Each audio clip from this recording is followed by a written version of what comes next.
Hello, everyone. Welcome to the Newsbrowse News broadcast.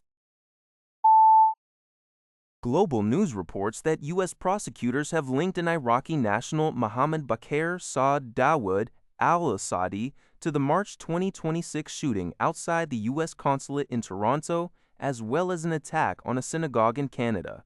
Al-Saadi, a senior member of Kataib Hezbollah and Iran's Islamic Revolutionary Guard Corps, faces 6 terrorism-related charges in the United States. Prosecutors allege he orchestrated both Canadian incidents and nearly 20 other attacks across Europe involving explosives, arson, and stabbings targeting various institutions. FBI investigators claim Al-Saadi discussed these Canadian attacks in recorded calls, confirming our people were responsible and seeking assistance for future operations in North America. His defense lawyer argues this is a political prosecution and questioned the legality of his transfer to U.S. custody from Turkey.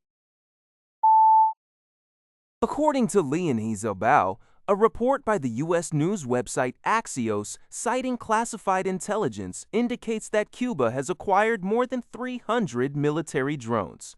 Furthermore, Cuba has recently engaged in discussions about using these drones to target the U.S. Guantanamo Bay base, American warships, and potentially Key West, Florida, which is located approximately 90 miles north of Havana. A senior U.S. official, speaking on Sunday, revealed that intelligence suggests the Trump administration views Cuba as a significant threat.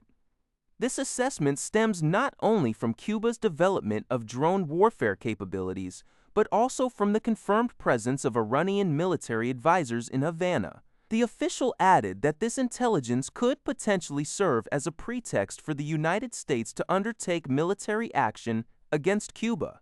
Reuters, however, was unable to immediately verify the details of this report. According to Thai Sounds, South Korean President Lee Jae-myung and U.S. President Donald Trump spoke by phone on Sunday evening to discuss the results of President Trump's recent visit to China and his summit with Chinese President Xi Jinping. During their conversation, the two leaders also addressed the smooth implementation of the bilateral trade agreement signed last year and the ongoing issues of peace on the Korean Peninsula. A report from South Korea's Institute for National Security Strategy, NSS, released the same day, suggests that China leveraged the Trump Institute China summit to expand its influence and role concerning the Korean Peninsula. The report noted that Chinese Foreign Minister Wang Yi visited North Korea to meet with Kim Jong-un just before President Trump's China trip, implying China acted as a messenger between Pyongyang and Washington. The INSS concluded that while the summit did not directly restart U.S.-North Korea dialogue, it marked a significant turning point in China's growing involvement in the Korean Peninsula. According to Gigi Press, the South Korean presidential office announced on the 17th that the leaders of the United States and South Korea held a telephone conversation. This brief report from Seoul did not provide further details regarding the specific topics discussed during the call or its overall duration. The announcement simply confirmed the occurrence of the high-level phone interaction between the two nations' leaders. According to Zio Shaba, U.S. President Donald Trump recently raised the issue of Hong Kong media magnate Jimmy Lai's detention directly with Chinese President Xi Jinping during their meeting. This marks the second time Trump has brought up Lai's case with Xi. Jimmy Lai's daughter, Alice Lai, publicly conveyed her immense gratitude to President Trump and the U.S. government through American media. She emphasized that Trump is a man of his word, and his consistent efforts demonstrate a firm commitment to rescuing her father.